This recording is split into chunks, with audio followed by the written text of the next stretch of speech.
So next we have Yash, and he's going to announce the challenge winners of the VQA challenge and present some interesting analysis.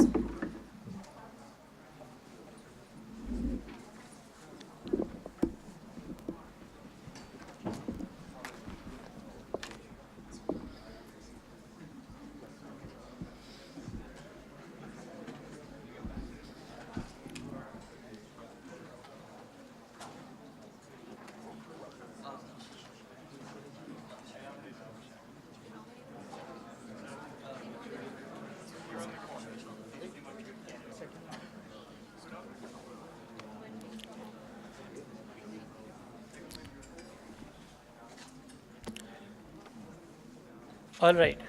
So now we are transitioning into the challenge part of the workshop. Uh,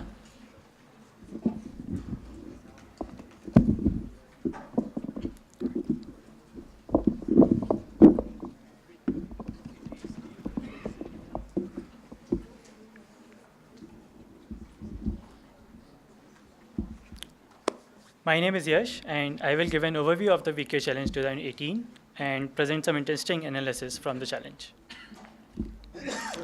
We are a growing community, so for those who are new to new to VQA, I will first recap the task definition and VQA V2 dataset.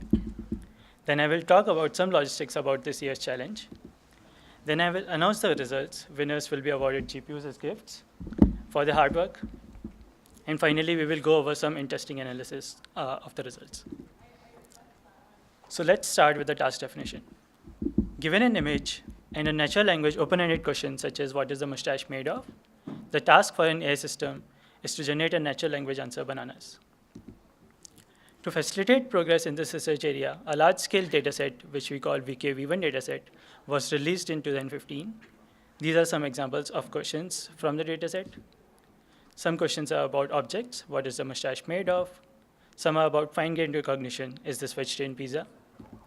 Some are counting questions, how many slices of pizza are there? Some questions are about common sense. Does this person have 20/20 vision? In 2017, we introduced a second version of VQA dataset called VQA V2 dataset, which reduces language bias present in V1. In V2 dataset, for each question, there are two similar images with two different answers. So the model really needs to understand the subtle differences between the two images to predict both answers correctly. For example, for the question who is wearing glasses, V2 dataset contains two images for which the answers to the same question are man and woman. V2 dataset contains more than 200K images from Coco, more than 1.1 million questions, and 11 million answers. It is about 1.8 times larger than V1 dataset. The accuracy metric counts how many of the 10 counted answers are same as prediction. If 3 or more, the prediction gets full credit, otherwise it gets partial credit corresponding to number of counted answers it matches. So that was about the task and dataset. Now let us look at some details about the challenge. The VQA challenge was hosted on Eval AI, same as last year. The training set consists of 80K images and 443K questions. The well set is about half the size of the training set. And the test set is about the same size as training set. Test set annotations are not publicly released. Let's look at the test set in more detail. So the test set is divided into 4 splits of approximately equal size. The test dev split is for the purpose of debugging and validation. The test standard is for public leaderboard. It has a limit of 5 submissions and max 1 submission per day. This set is also meant for reporting numbers in publications and comparing with other methods. Test challenge is a split used to decide the ranking of the challenge participants. And test reserve is for making sure that there is no overfitting. Scores on this split are never released. So now it's time to announce the winners, which all of you are waiting for. Before I announce the winners, I would like to mention that this year we saw participation from 40 teams, which is almost double compared to last year, with individuals from more than 40 institutions at 8 countries. Now I'm going to announce the runner-ups. As I call out the names, I would request the teams to come to the front and to receive the awards. So this year we have 2 teams who jointly tied for the second place. One of the 2 teams is SNUBI. and the team members are Jinwa Kim, Jae-yoon Jun, Wyeong-tak Zhang. Their accuracy is 71.69. Let's have a big round of applause.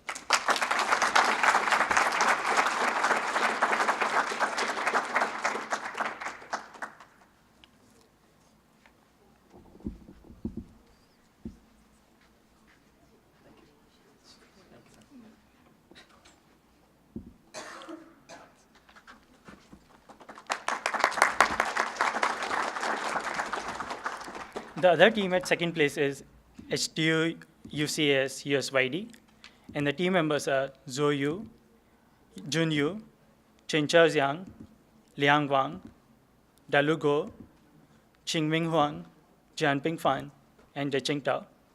Their accuracy is 71.91. Let's have a big round of applause. Please come up.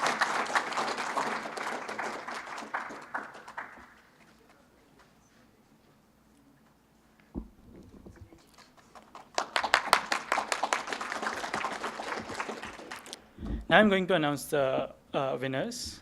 Again, as I call out the names, I would request the winner team to come to the stage and receive the award. So the award for the winner team goes to Fair A Star, and the team members are Yu Jiang, Vivek Natarajan, Shinle Chen, Markar Sorbak, Dhruv Batra, and Devi Parekh. Their accuracy is 72.41. Let's have a big round of applause.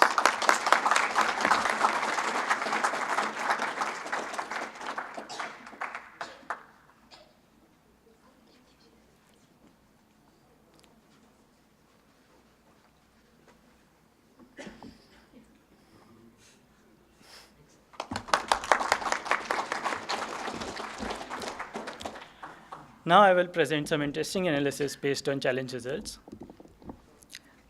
So this plot shows the challenge accuracies for all challenge participants. The green bar is the winning entry from VQA Challenge 2017. Zooming in a little bit, we found that 25 teams from this year's challenge performed better than last year's winner. Out of these, 21 teams outperformed last year's winner significantly. As we can see, there is significant improvement in the performance compared to last year's winner, with absolute improvement of about 3.4%.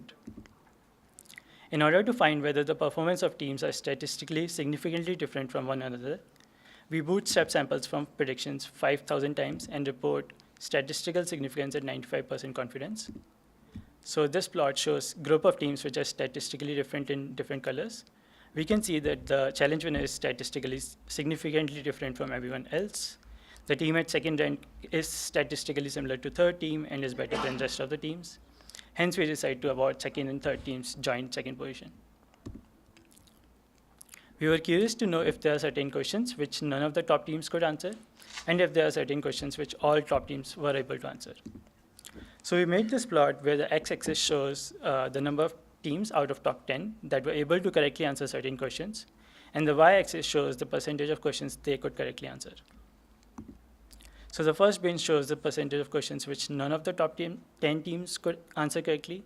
So these are difficult questions, which means that 82.5% of questions can be answered by at least one method.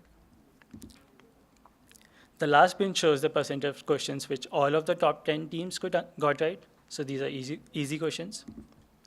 Here we compare this plot from this year with last 2 years. We see that the number of easy questions has significantly increased this year, which is expected as the models are becoming better.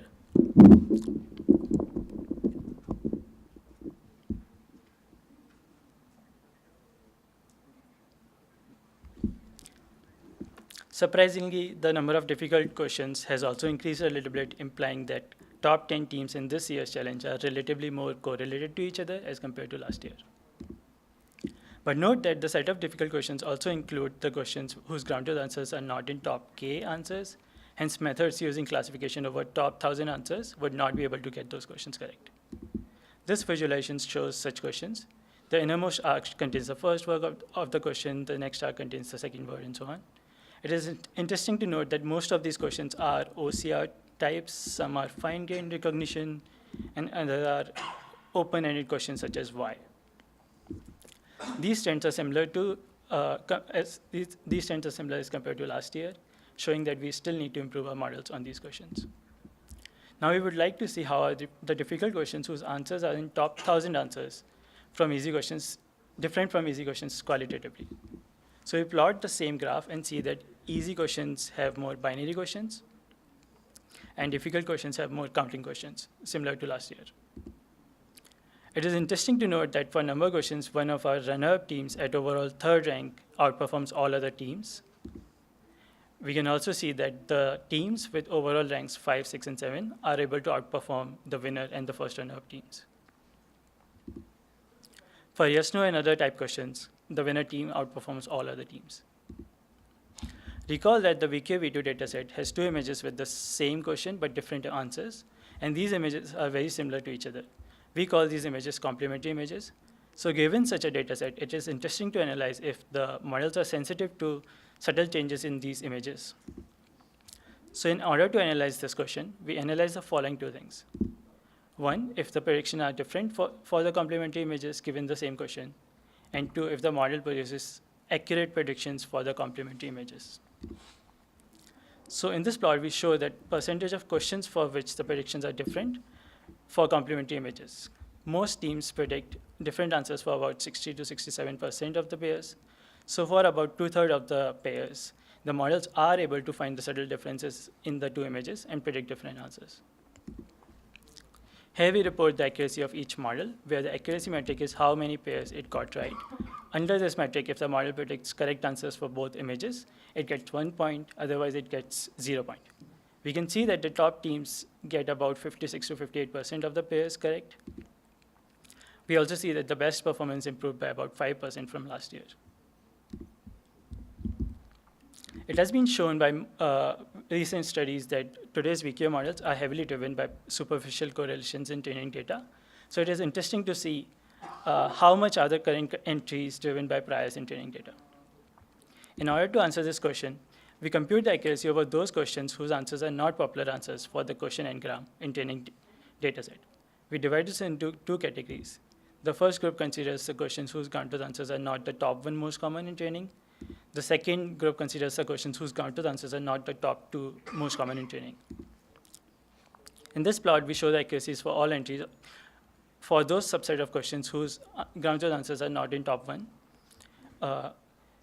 for that question type. We compare this against the accuracies on all questions, and we see that there's a drop of 5 to 6% in performance. Here we show the accuracy on subset whose answers are not in top two, and compare with the accuracy on all questions. We see that the drop in this case is even more, because now the counter answers are neither top one nor top two. So this shows that existing models are still driven by priors to some extent. If we look into change in relative rankings, we can see that certain teams outperform the teams which were ahead of them in overall accuracy. Hence, some models are more driven by priors than others. Comparing this with last year, best performance for one prior questions improved by 3.8%, and best performance for two prior questions improved by 3.3%. Another interesting question to ask is how good are current models in answering questions which are compositionally novel? So what we mean by this is that the test QA pairs are unseen in training, but the concepts in the QA pairs are seen. Let me explain with an example. If the training set contains the question, what color is the plate, with the answer green, and the question, what color are the stoplights, with the answer red, then the test data point, what is the color of the plate, with answer red, is compositionally novel, because the QA pair is unseen in training set, but the concepts color, plate, and red are all seen. Here we look at the accuracy of teams for such questions. We see that the performance of all models dropped by 12 to 13%. We also see that the best performance improved by 3.4% from last year. Finally, we see that the relative ranking changes on this subset of test data. So some teams are better at dealing with compositionality than others. New this year, we compute accuracies of all challenge participants on a new accuracy metric, average answer recall. It was proposed in ICCV 17 paper by Kafle and Kannan. This accuracy is calculated by computing the accuracy for each unique answer and then taking the mean over all unique answers. Since this metric treats each answer equally, irrespective of their frequency in the dataset, it rewards those models which perform well for questions with rare ground truth answers. With Kushal's help, we computed the average answer recall for all challenge participants. we see that these accuracies are much smaller, the highest being around 28 as compared to VQA accuracies, which are around 72, implying that all models try to focus on frequent answers in the dataset while ignoring the rare answers.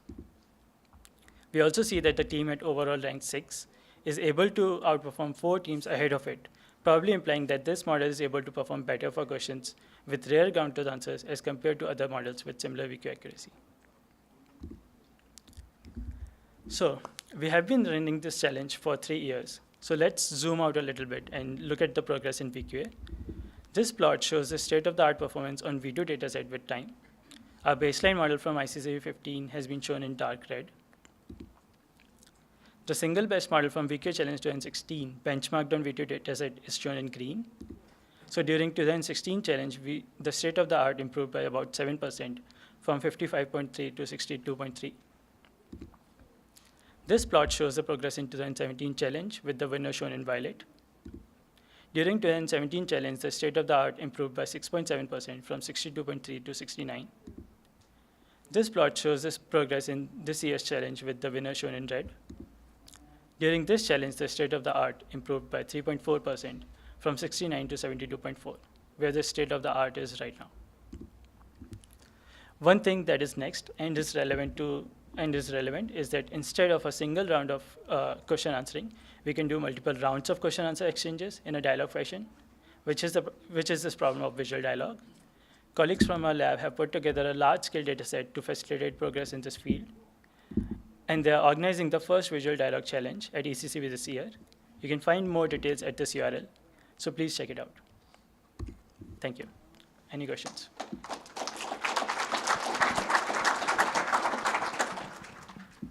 Questions?